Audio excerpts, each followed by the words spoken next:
네, 안녕하십니까. 네. 이 참 좋은 세상인 것 같습니다. 이렇게 운전을 하면서도 영상을 찍을 수 있고, 참 나이가 드신 분들은 이런 세상, 유튜브 세상, 이런 동영상을 찍을 수 있는 세상이 적응이 안 되실 거라는 생각도 들어요. 거의 90년대, 2000년대 초반까지도 이 유튜브라는 게 거의 존재했었나요? 이렇게까지 대세가 되리라고는 미처 예상을 못했었죠. 이제 부동산을 공부하는 것이 예전에는 네이버 블로그나 네이버 카페, 다음 카페에서 주도적으로 해서 부동산 공부를 했고, 뭐 책을 펴내거나 하신 분들이 카페나 이런 블로그를 통해서 강의, 이런 장사도 하고 회원들도 모으고 이런 시스템이었는데, 지금은 유튜브가 거의 대세가 돼버렸죠. 거의 플랫폼으로서의 거의 최종착역인 것 같아요, 제 생각에는. 그러다 보니까 기존의 카페라든가 부동산 이런 블로그라든가 이런 것이 완전히 사양화가 되고, 그 유튜브로 고급스러운 정보를 많이 얻을 수가 있게 됐죠. 여러분들도 이제 유튜브를 창에 검색을 하면 웬만한 정보는, 부동산에 관한 정보는 다 얻을 수가 있다. 그리고 블로그라든가 네이버 블로그라든가 이런 거는 친구 추가를 해가지고, 아직까지는 그래도 블로그에다가 양질의 정보를 올리려고 하는 그런 부동산 고수들, 그리고 부동산 투자자들이 많기 때문에 텍스트로 된, 그리고 이미지로 된 이런 정보는 블로그라든가 카페를 통해서 얻을 수 있는 것 같습니다. 자, 오늘 이 시간에는 그래서 유튜브 열심히 보시면 됩니다. 그리고 투자를 하고 나서 그 투자 기록도, 투자 경험이 한 개, 두 개 쌓일 때마다 시청하시는 분들도 유튜브 채널을 개설하셔가지고 자기 투자 기록을 남기면 거기에 애드센스도 다 할 수 있고, 저는 아직 아니지만 구독 신청해 주시면 구독자가 4,000명이 넘어야 된다고 하죠. 넘으면 자신의 그 투자 기록, 투자 인생을, 예전에는 블로그라든가 브이로그라고 하죠. 요즘은 영상으로 대체화가 되는 경향으로 있는 것 같아요. 오히려 더 라이브로, 실시간으로 동영상을 통해서 자신의 그 투자 리스트나 투자 레코드를 동영상으로 남기니까, 오히려 자기 자녀들도 그렇고 자신의 10년 후에, 20년 후에 투자 기록을 영상으로 확인할 수 있다는 게 얼마나 대단한 일입니까? 하여튼 유튜브 대단한 플랫폼인 것 같습니다. 저도 예전에는 이제 블로그라든가 카페를 통해서 내 투자 기록을 정리를 했습니다. 수첩에도 기록을 하고. 그런데 한번 쓰고 나면 잘 안 보게 되죠. 그리고 이게 접근성이 떨어지기 때문에. 근데 스마트폰이 있으면 언제든지 블로그를 볼 수 있고 하기 때문에 요즘은 온라인에다 저장을 하죠. 그러나 비공개로 하죠.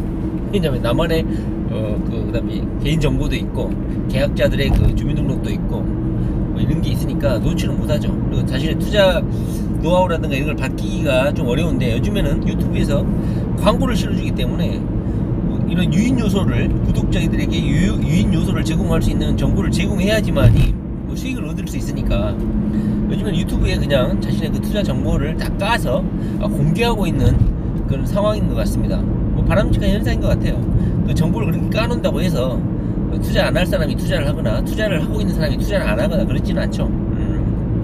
유튜브에서 요즘에는 많은 정보들을 얻을 수 있다.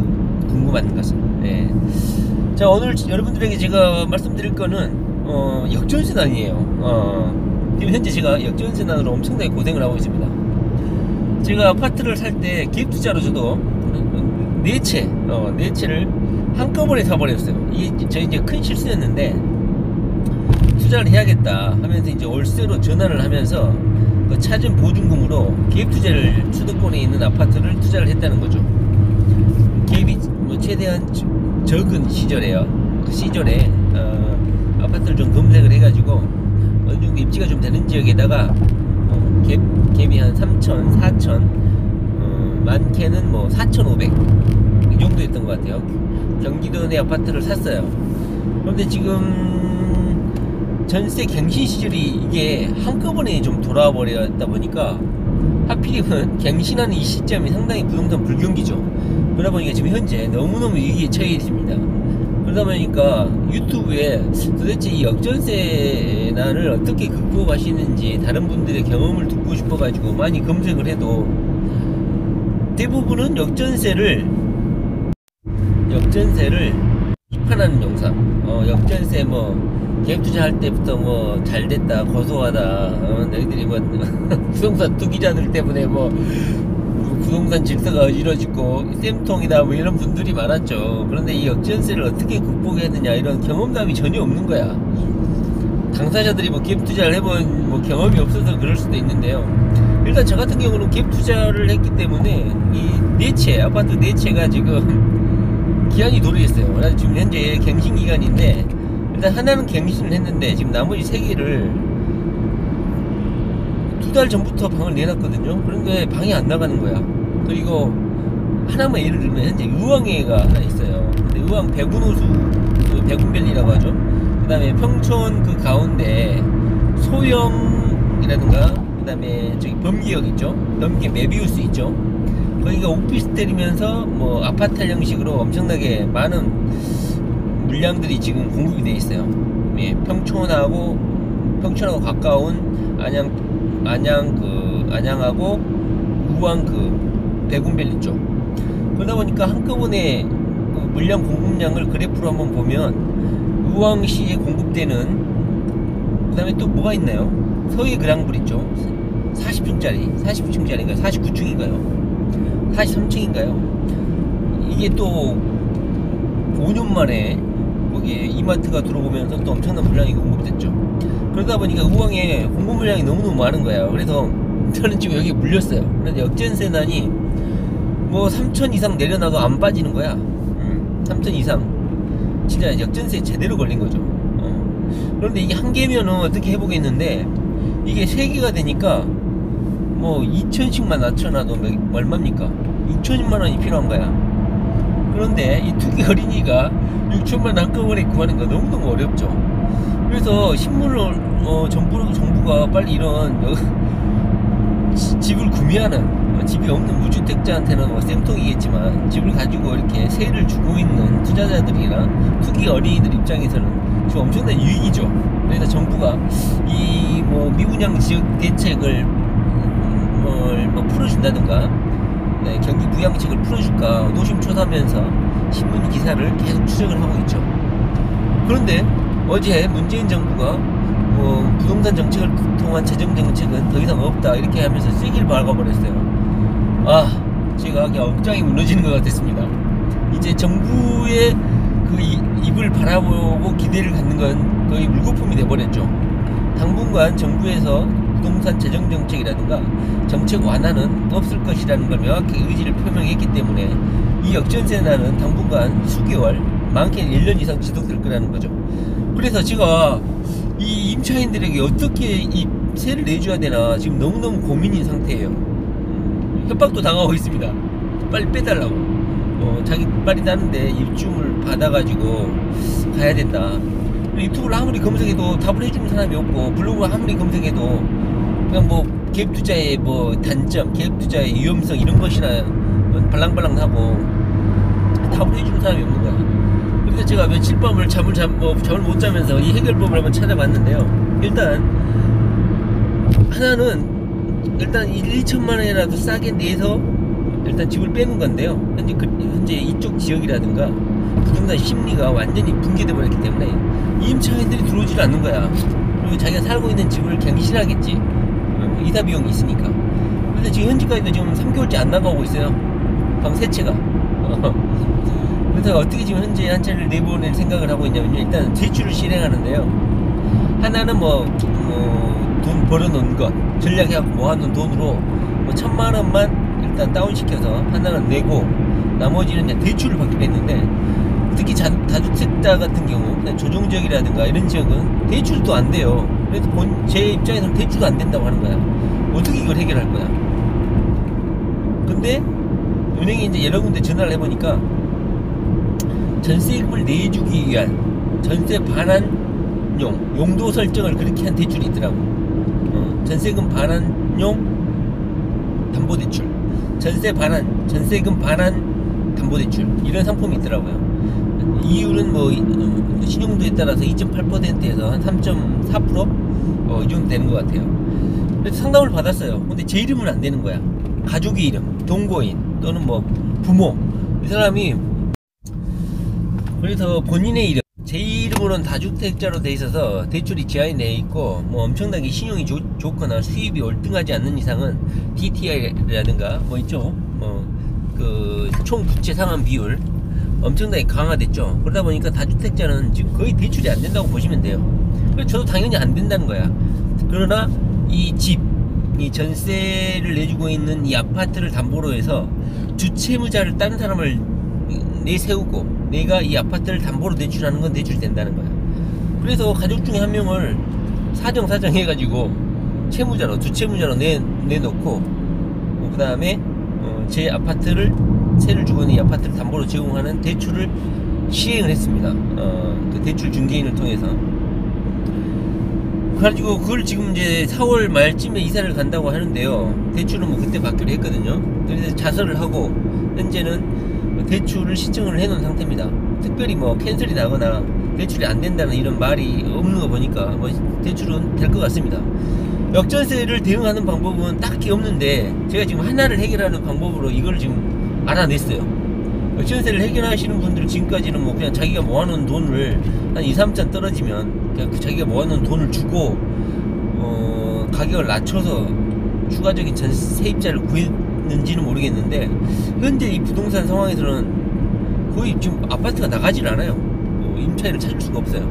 특히 공급 물량이 많은 의왕시, 군포, 안양시 이쪽 공급 물량이 많아가지고 안 나가고 있습니다. 그래서 한계는 그렇게 해결이 될 것 같아요.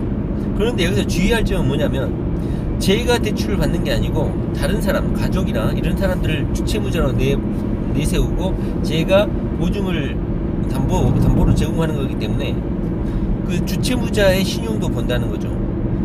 그렇기 때문에 주채무자가 뭐 직업이 없거나 수입이 없다면 이게 상당히 대출하기 힘들다. 이것도 똑같은 거예요. 그냥 대출의 하나의 원칙은 그대로 준수하더라. 그러면서 근데 하나는 있었어요. 이게 제 밑으로 4대 보험을 내고 있다. 그러면 되더라고요. 그러니까 이거야. 가족이 소득이 없어.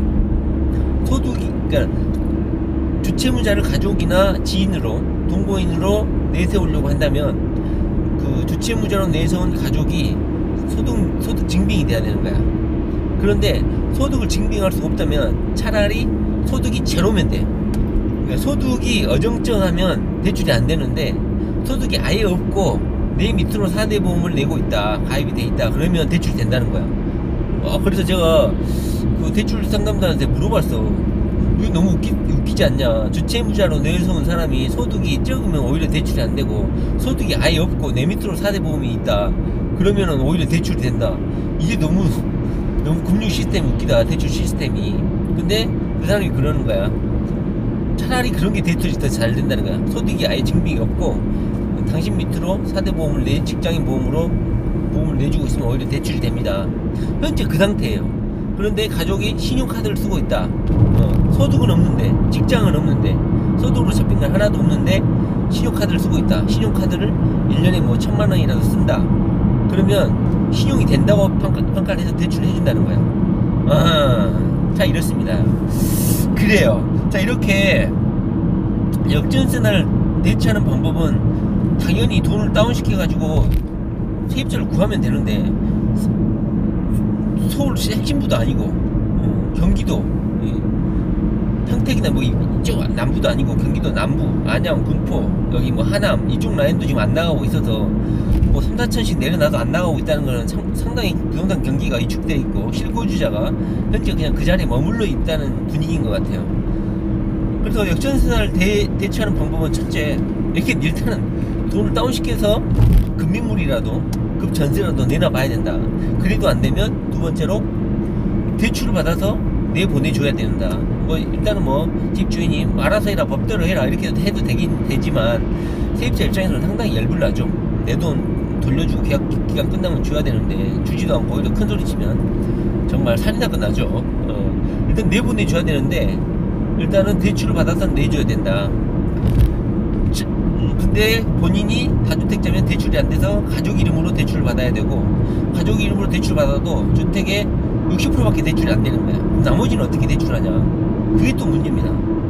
나머지 돈을 또 구해서 줘야 되는데, 저 같은 경우는 임차인한테 사정 해가지고 집 나가면 그때 보증금 받아서 주겠습니다. 나머지 예를 들면 그러니까 2억 5천이면 2억까지 대출되는 거야. 그 집이 60% 해가지고 5천은 내줘야 되잖아. 5천이 내가 돈이 없어. 근데 그 사람 입장은 그날 반드시 나가야 된다는 거야. 그러면 일단은 대출을 힘껏 60%를 받아가지고 담보대출 내주고 5천만 원을 빨리 만들어서 줘야 되는데 그 사람이 그러는 거야. 자기는 전세대출을 받은 게 아니고 자기 회사의 개인 신용대출을 받았기 때문에 2억만이라도 일단 돌려달라는 거야. 전세 2억 5천에 살고 있는데. 그래서 5천은 그러면 나중에 집 나가는 대로 집 대충이라도 수리해가지고 빨리 월세나 전세로 나갈 수 있게끔 제가 하겠습니다. 그때까지만 좀 기다려주세요. 이사 먼저 가시고. 그리고 그 사람이 용납을 해주신 거야. 제가 일단은 그 임차인하고 인간관계를, 신뢰관계를 많이 형성해 놨기 때문에 이런 대화가 형성이 되는 거죠. 용납이 되는 거죠. 임차인이 당연히 허락 안 해주죠. 5천만 원 안 받고 나간다는 건데, 우선권에서 우리가 경매라도 당해면 5천만 원 날리는 건데 엄청나게 위험한 거죠. 근데 임차인이 그렇게 하겠다는 거야. 그래서 일단 빨리 집을 내보내고 난 다음에 5천만 원을 내보내주겠다. 2억 5천 전세에서 2억을 먼저 대출받아서 주고 5천은 그렇게 하겠다니까 일단 대화가 된 건데요. 역전세난을 이렇게밖에 해결할 수밖에 없나. 상당히 좀 힘듭니다. 역전세난은. 그리고 나머지는 이제 어떻게 내보낼 것인가, 그건 다음에 내보내고 나서 한번 방법을 말씀을 드리도록 하겠습니다. 실질적으로 은행에서는 대출이 상당히 까다롭다. 다주택자들은 대출 절대 안 해준다. 대신 가족이 내 밑으로 4대 보험으로 가입돼 있고 신용카드를 사용하고 있으면 대신 주채무자로 내세우고 내 아파트를 담보로 대출은 해준다. 그런데 만약 그 다음 두 번째 역전세나 아파트를 대출할 때는 안 해주겠죠. 똑같은 사람은 또 주채무자로 내세울 수 없으니까요. 근데 좀 걱정인데 이 돈을 어떻게 마련할 것인가 지금 상당히 머리를 싸매고 있습니다. 지금 계약기간은 다 끝나 있는 상태고요. 현재 언쟁 중인 상태입니다. 자, 역전세난을 지금 현재까지 해결하는 방법은 딱히 없는 것 같아요. 내 수중에 돈이 있거나 신용이 좋아가지고 은행에서 대출을 받아가지고 줄 수 있는 방법밖에 없는데, 이렇게 집이 막 몇 채를 역전세를 한꺼번에 맞게 되면 답이 없다. 그러니까 막 경매물로 나오고 하겠죠. 서울 같은 경우는 더 힘들지 않을까 싶어요. 서울은 집값이 비싸잖아요. 그런데 전세는 떨어질 때 1억씩 떨어지잖아. 근데 사람이 1억을 수중에 갖고 있는 사람이 도대체 몇 명이나 될까요? 그러니까 완전히 분쟁이 많이 일어나겠죠. 차라리 아싸리 이 세입자가 전세 보증금 보증 계약을 체결해가지고 임차인 스스로가 그런 대비책을 세우는 방법밖에 없지 않을까 싶어요. 집 주인이 그런 보증 계약을 체결하는 그런 보험도 있나 모르겠어요. 지금까지 알려진 거는 임차인이 돈이 떼일까봐 임차인이 전세 보증 계약을 했었잖아요. 보증보험을 들었잖아요. 근데 집주인도 보증보험을 들 수 있는지는 모르겠습니다. 혹시 아시는 분 있으면 댓글 좀 달아주세요. 제가 이렇게 역전세를 몇 채를 한꺼번에 맞이하다 보니까 차라리 보증보험 들어가지고 세입자고 얼굴 안 붉히고 내가 좀 비용 부담을 하더라도 그냥 좀 웃으면서 내보내주는 게 마음 편하겠다 이런 생각이 들어서 뭐 그런 제도가 있는지 되게 궁금합니다. 그러니까 집주인을 위한 전세 보증금 제도 말이죠. 임차인 말고 전세입자 말고 집주인을 위한 전세 보증금 보험 제도가 있는지, 만약에 없다면 그걸 한번 건의를 좀 해보고 싶어요. 직접적으로 돈을 내줘야 되는 사람은 집주인인데 집주인이 대출이 안 돼버리면 내줄 수가 없잖아요. 보험 제도가 있어야 될 것 같습니다. 자, 하여튼 오늘 역전세에 대해서 제가 겪고 있는 현 상황에 대해서 한번 말씀을 드려봤습니다. 다음 나머지 두 채는 세입자 내보내가 나서 아직 현재 엄청나게 고민 중입니다. 그러나 문재인 정부가 현재 강구한 의지를 표출을 하고 있는데요. 현재 집 가지고 있는 사람이 50%다 보니까 발언권은 집 없는 사람보다 집 있는 사람이 더 발언권이 세나요? 지금 돌아가는 걸 보면 오히려 집 없고 부동산 투자라든가 이런 거에 관심 없으신 분들의 목소리가 더 큰 정부죠. 그 사람들의 목소리를 대변하기 위해서 등장한 정부이기 때문에 오히려 무주택자라든가 서민들, 세입자들의 목소리가 현재 정부에 더 빨리 전달되고 있다. 대신 정부 정책에 대해서 혹시나 손해를 볼까봐 다주택자들이라든가 집을 가지고 계신 분들은 말을 아끼죠. 그러다 보니까 오히려 조용하고 있고, 그러나 실물 자산을 갖고 있는 사람이 결국은 승리한다. 이걸 기억하셔야 될 것 같습니다.